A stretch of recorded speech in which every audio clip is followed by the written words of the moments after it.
نأسف جدا للإزعاج، نأسف للإزعاج. كان مين يصدق منطقة عبور المشاة ممكن تكون هي نهاية الحياة؟ أسفلت لون أسود بيحمر بخجل.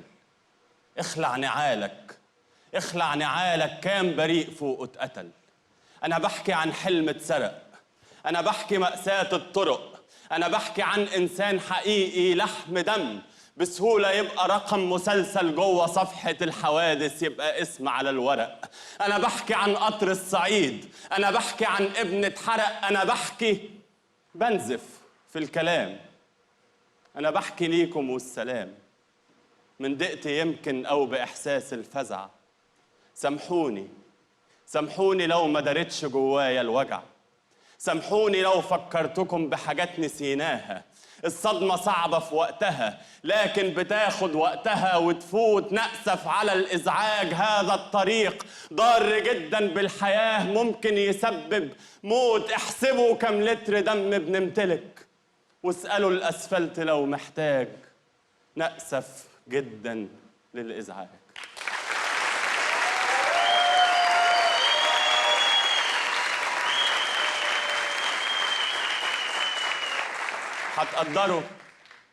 هتقدروا لو كنتوا في مكانهم، أكيد هتقدروا.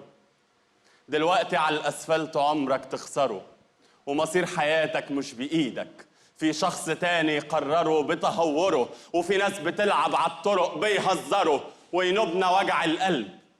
ما تفوقوا فعلا صعب، ده الذنب هو الذنب لو تستصغروا، والغلط هو الغلط واحنا كمان بنكرره. كان مين يصدق الشوارع تبقى جرح ولسه واجع، والإشارة تبقى شهد على المرارة. قف قف قصاد نفسك وهدي واحترس، اتجاه إجباري نحو الالتزام بأقصى سرعة نحو تحقيق الهدف، أقصى حمولة من الأدب والاحترام. ضع حزامك للأمان وقبل منه العلم، فوق الراس ده تاج. نأسف جدا للإزعاج.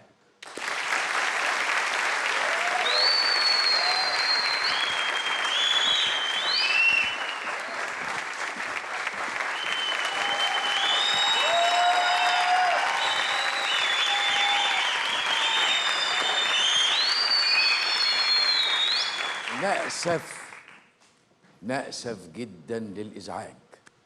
أعزائي المشاهدين، أهلا بيكم. طيب، أنا حابب الأول نشوف بعض الصور مع بعض وبعدين نتكلم.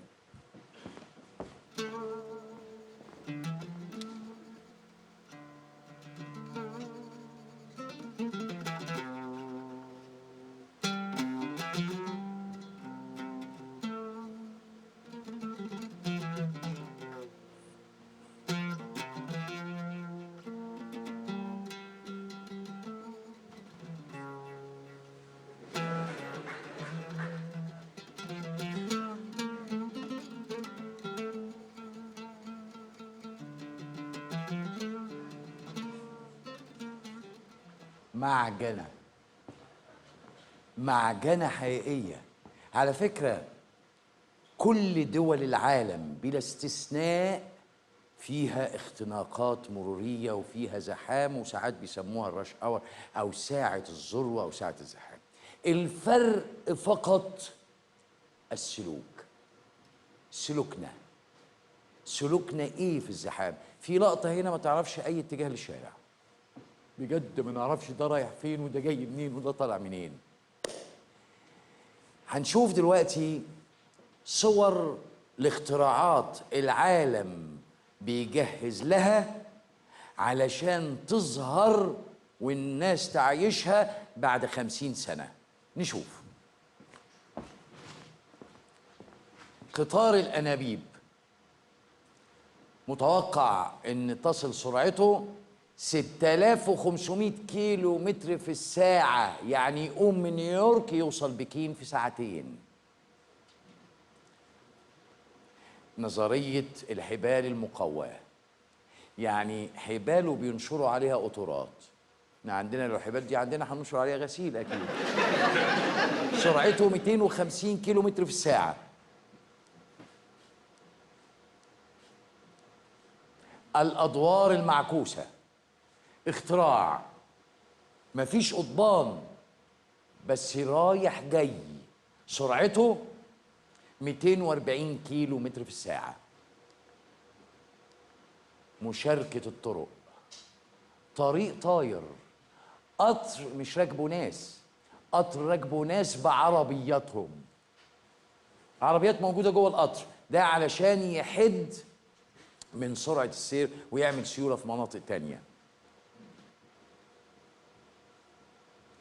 النقل الجماعي عبر الكبسولات، هنا بناخد كبسولات مضاد حيوي ملين، انما ده حطوا البني ادم جوه كبسوله من غير وقود، اللي بيحركها حركه ذاتيه زي العجله زي البدال، هو اللي بيحرك الكبسوله وسرعتها 45 كيلو متر في الساعه.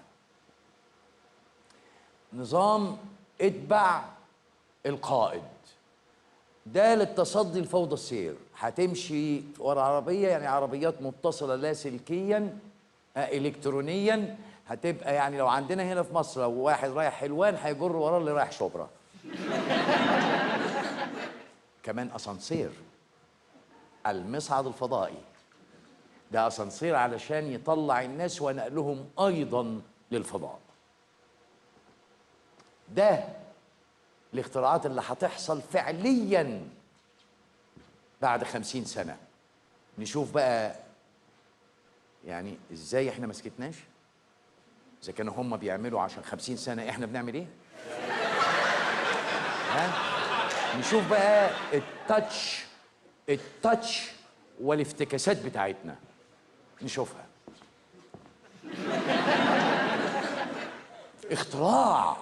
اختراع فعلا.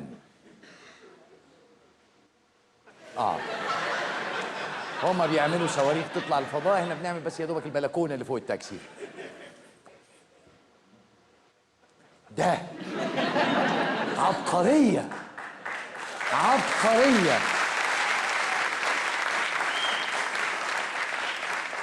العالم بيفكر في ايه واحنا بنعمل ايه، شيء عبقري تحفه. مين شايل مين مش عارف.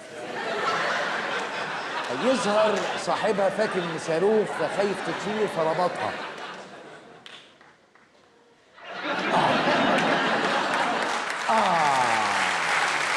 لا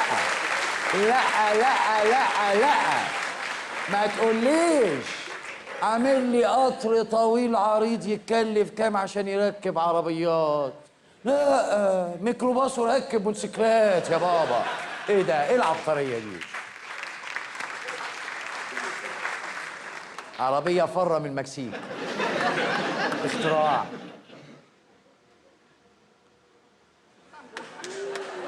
اول مره اشوف حمار بيمون عشان البنزين. اختراع.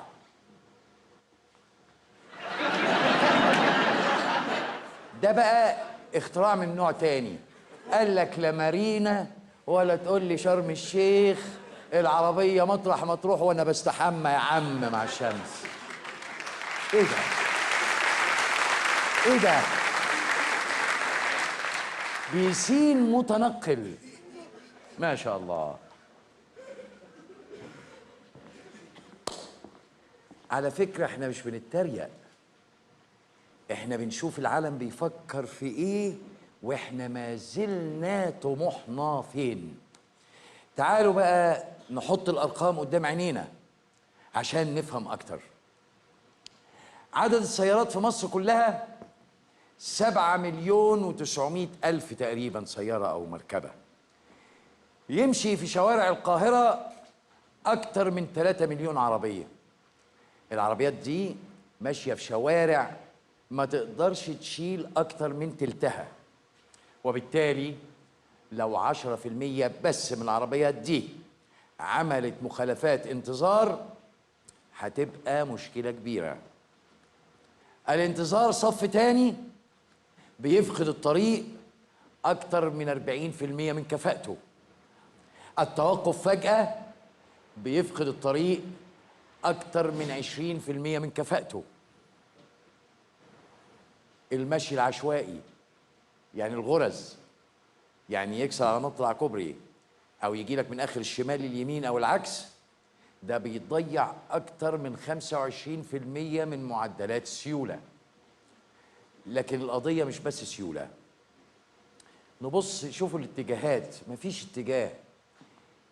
احنا بنعمل ساعات مشاريع من فترة كده نقول الدائري، تعمل الدائري عريض نبقى فرحانين بيه وتجري بعربيتك وماشي فرحان، بس تيجي في الآخر لازم تتعذب. عند منزل معين يقوم عامل المنزل خصما من الطريق، بعد ما كنت ماشي في طريق واسع بقى فيه عنق زجاج عشان تتعذب، ترجع تاني للاختناق بعد اللي جريته كله وبعد السرعة اللي مشيتها انت بترجع تاني تتعطل. كان لازم يراعى ده في الطرق، ودوت على فكرة في المحور وفي الدائري.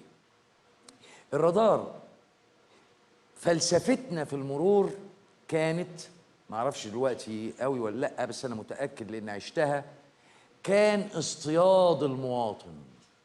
معمول الرادار لفلسفة إنه يخليك تقع فياخد منك مخالفة، يخبي الرادار في الشجر والظباط والعساكر يستخبوا بين الشجر علشان يوقعك إنك عديت السرعة. بره في أوروبا وأمريكا بيقول لك هنا رادار، والرادار باين قدامك شايفه، شايف الجهاز، ويقول لك بعد 100 متر في رادار، لأن فلسفته إنه لا يريد أن تسرع فتعمل حادثة، عايز يحميك من الحادثة مش عشان يوقعك في غرامة. أتمنى أن ده يكون عندنا. في مصر في أرقام خطيرة جدا عن الحوادث المرورية، بيحصل أكتر من 13,000 قتيل ضحية سنويا، ويمكن أكتر كمان من كده. يعني ببساطة أخطر من كل الحوادث الإرهابية اللي بنسمع عنها. ده مش بس خسائر في الأرواح، لأ ده كمان في فلوس وعربيات وتعويضات عن حاجات ما تعوضهاش كل فلوس الدنيا. في إحصائيات مليانة خسائر اقتصادية مرعبة بسبب الأزمة المرورية، أرقام بتوصل لمليارات سنويا، بتتخطى 20 مليار جنيه. في آثار بيئية رهيبة ومعدلات تلوث هواء وضوضاء عمالة بتزيد يوم عن يوم، ويا ريتها بسبب إنتاج، بالعكس دي بسبب عطلة لمنع الإنتاج. كل ده بيخلي الصحة العامة في النازل، يعني البني آدم نفسه صحته في النازل. اللي الناس مش فاهماه إن المرور مرتبط بموضوع التنمية، بمعنى إن كل ما الحركة بقت أسهل كل ما ده كان عنصر مساعد على الإنتاج.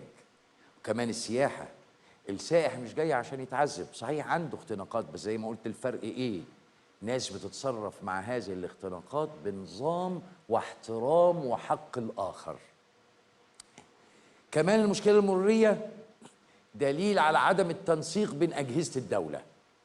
مفيش جهة محددة أو جهاز معين أو مسؤول بعينه يتحاسب على الأرقام اللي شفناها دي، ويتكافئ لما الرقم يقل ويتعاقب لما الرقم يزيد. في تجربة لطيفة مصر عملتها، اجتهدت وعملتها، اتعملت في مدينة نصر أسوة بلندن. لندن أو في أوروبا النقل العام أو الأتوبيسات لها حواري ما حدش يقدر يخشها، اللي يخشها مفقود، وساعات بتستخدم للإمرجنسي، الحاجات الطارئة والخطرة زي الإسعاف والمطافي تقدر تمشي فيها، مسموح لها. الأتوبيسات دي بتتعمل في خط، يعني مثلا لو الشارع 4 حواري، في الحارة اللي على اليمين والحارة اللي على الشمال في أقصى الطريق بيتعمل الحارة دي ما حدش يقدر يخشها إلا أتوبيسات النقل العام. فلو أنت عندك 100 أتوبيس 30 أتوبيس يعملوا عمل ال 100 أتوبيس، لأن مفيش حاجة تعطله. التاتش المصري بقى أبدع في مدينة نصر، عمل الطريق النقل العام ده في منتصف الطريق. تعالوا نشوف ايه اللي بيحصل.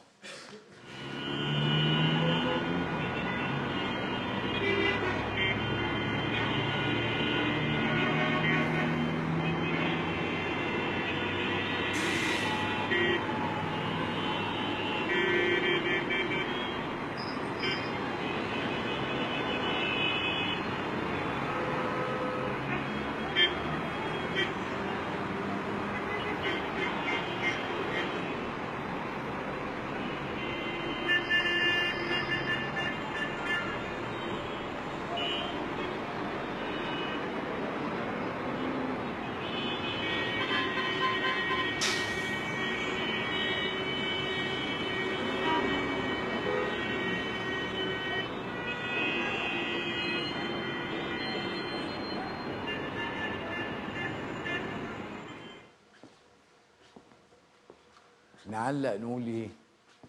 كارثة حقيقية. نبص لسلوكنا، احنا مش صابرين، احنا لازم نقطع الطريق ده. طبعا في خطأ ان هو المفروض الطريق ده يبقى على اليمين او على الشمال وما فيهوش دخول من الحاره بتاعته، يعني في بردوره، في حاجز يمنعك انك تخش فيه، ولكن احنا كان بسلوكنا ممكن ما نعملش الصوره اللي شفناها دي. على فكره الفيلم ده اطول من كده، لغايه لما بقى الشارع من جميع الاتجاهات كله عربيات، والعربيات واقفه لان كل واحد جاي عكس اتجاه. بصراحه ما فيش احسن من كده مثال حي للعك بشكل متكامل. نشوف بقى ان مصر طول عمرها بتفكر ازاي تغير منظومة المرور والطرق وتخطيط الطرق. فكرت مصر كتير. سنة 1948 كانت المنشطات الرئيسية: القاهرة تختنق، دعوها تتنفس. كان عدد السكان وقتها 1,150,000، وكانت أحياء القاهرة كلها 12 حي فقط. سنة 1952 كانت المنشطات الرئيسية: القاهرة مريضة، مريضة جدا. حاولنا كتير وفي حكومات حاولت كتير، بس مفيش رؤية، مفيش رؤية للمستقبل. يعني الشوارع العريضة اللي أنا اتربيت فيها وأنا صغير، أنا عندي 6 سنين، شوارع عريضة جدا وواحد ماشي فيها شايف الهو فيها. شارع عابدين وشارع 26 يوليو والحلمية وعند السيدة زينب، كل الأحياء دي كانت شوارع عريضة جدا في وقتها. يعني اللي عملوها كانوا مصريين مخلصين، عملوا شوارع عريضة. ولكن النهاردة لما نبقى 96 مليون بسلوكنا كمان هنحس إنها حواري. مع كل اللي شفناه ده يؤكد ان في ختام الفقره دي انا بعتذر، مش هقدر اقول لكم مفيش مشكله خالص.